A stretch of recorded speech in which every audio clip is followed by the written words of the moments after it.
Oke, apa sih itu manajemen? Jadi di sini aku Justin Nisan Pradana Koan, salah satu mahasiswa Fakultas Ekonomi Bisnis dari Universitas Kadiri akan menjelaskan apa itu pengertian manajemen dan apa aja ruang lingkup manajemen. Jadi di sini manajemen itu adalah proses mengatur sumber daya, entah itu manusia, entah itu modal, entah itu alat secara sistematis untuk mencapai tujuan organisasi dengan efektif atau tepat sasaran dan efisien.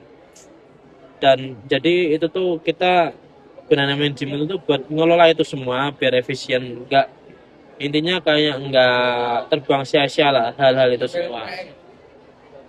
Nah, jadi gini, karena kata ahli itu menurut Mary Parker Follett, manajemen itu adalah seni menyelesaikan pekerjaan melalui orang lain. Jadi gini, kayak kita tuh misal kita punya kerjaan A B C D E. Nah, itu bukan bukan kita semua yang ngerjain, tapi kita pakai orang lain buat ngerjain hal-hal itu semua. Biar kita tuh mengefisien waktu kita, tenaga kita dan lain-lain. Nah, jadi gini, ada aset terpenting di manajemen ini ada. Jadi bukan melulu kayak aset terpenting itu enggak kayak terus kita punya aset yang mahal kayak mungkin kamera yang bagus, mic yang bagus atau apapun itu bukan kayak gitu. Tapi aset terpenting itu adalah malah manusia itu sendiri. Jadi kenapa manusia itu menjadi aset terpenting? Ya karena manusia itu memiliki kemampuan fisik, intelektual, emosional, keterampilan. Jadi hal-hal semua itu yang nggak dimiliki barang-barang lain atau aset-aset lain untuk mencapai tujuan. Makanya manusia menjadi aset terpenting dalam pengelolaan manajemen atau SDM. Nah, tujuan mengelola SDM itu dibagi tiga, yaitu untuk organisasi, terus untuk individu, lalu untuk masyarakat.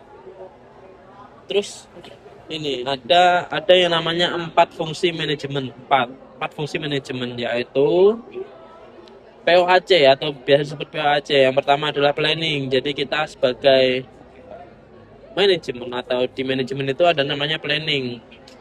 Misal nih kita punya perusahaan atau kita punya ide bisnis atau apapun itu. Jadi kita harus planning. Misal di bulan pertama harus punya target berapa, di bulan kedua punya target berapa, terus di bulan ketiga punya target berapa. Atau misal, oh bulan bulan pertama ini kita harus punya penjualan sekitar 20 unit atau 25 unit gitu. Lalu yang kedua ada organizing. Organizing itu jadi kita mengelola para pegawai-pegawai atau orang-orang yang ada di lingkup kerja kita atau lingkup perusahaan kita itu untuk lebih efisien gitu. Nah, ada yang ketiga itu ada namanya leading. Leading itu kita harus bisa sebagai menjadi pemimpin. Jadi biar orang-orang yang kita arahin atau planning-planning kita itu bisa tercapai sampai dengan tujuan utama kita, itu namanya pengarahan. Terus yang keempat terakhir itu adalah controlling. Jadi di controlling ini gunanya apa? Kan kita ini udah punya yang namanya planning, terus organizing, lalu ada yang namanya leading. Nah, dari tiga ini itu ada yang namanya controlling yang terakhir. Gunanya apa? Jadi kita nih harus ngontrol. Misal kayak kita nih memantau, misal planning kita nih ada planning A B C D. Nah, ini planning ini apakah berjalan mulus atau enggak sesuai target kita atau enggak. Jadi itu perlu dipantau, itu yang namanya controlling. Nah, di controlling ini gunanya apa? Biar misal ada di tengah jalan ini ada kekacauan atau ada kurangnya, kita ini bisa tahu apa kurangnya atau oh di sini nih kurangnya di sini. Jadi kita kita bisa mengoptimalkan di satu hal itu. Jadi nggak harus merombak semuanya, cuma kita jadi harus kayak merubah titik kecil aja, nggak perlu merubah semuanya. Jadi perlu titik kecil aja yang perlu dirubah untuk mencapai tujuan kita yang utama tadi. Lalu yang aku akan jelasin lagi yang namanya ruang lingkup manajemen. Ruang lingkup manajemen itu bukan sekedar yang tadi aku jelasin di awal ya. Tapi ruang manajemen itu cukup luas, bukan hanya kayak karyawan aja atau perusahaan aja, enggak. Jadi itu ada yang namanya, yang pertama dari segi aktivitas itu nggak hanya ngatur waktu orang, nggak hanya ngatur tugas orang, nggak hanya ngatur planning orang atau kita planning sana sini, enggak. Tapi kita harus ngelola yang namanya itu kayak dana perusahaan, proses kerja, terus kita harus mengelola juga kayak ini nih, perusahaan ini kedepannya mau dibawa kemana gitu juga harus ditentukan. Nah, terus yang kedua ada yang namanya dari segi jenis organisasi. Jenis organisasi ini dibagi menjadi dua.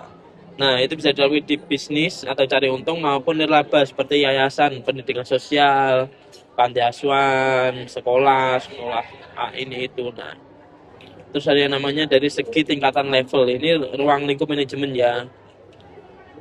Yaitu yang pertama ada top manajemen, manajemen puncak, yaitu membuat keputusan besar dan menentukan arah organisasi.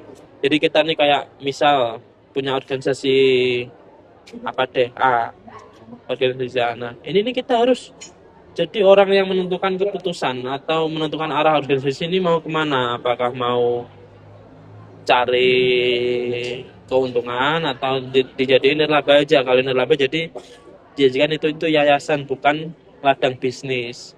Nah, yang kedua ada yang namanya middle management. Itu jadi kan kita yang pertama tadi yang top management itu ada yang namanya mengatur. Nah, yang kedua ini menjalankan strategi. Jadi ini arahnya organisasi ini misal ke tujuan sana. Nah, jadi middle management ini gunanya untuk menjalankan strategi.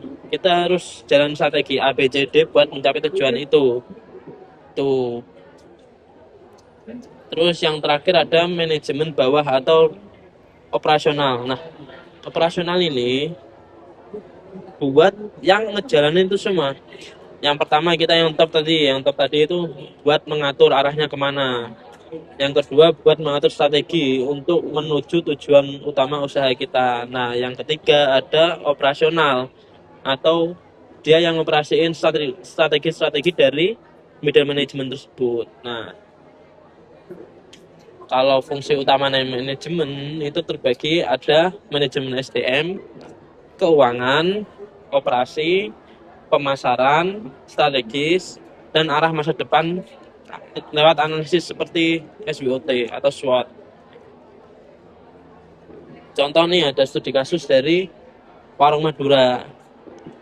Jadi gini, misal ada toko Warung Madura sudah berdiri selama 1 tahun dan omsetnya ini naik terus. Nah, tapi yang dirasakan dari pemilik Warung Madura itu, dia itu nggak dapat apa-apa.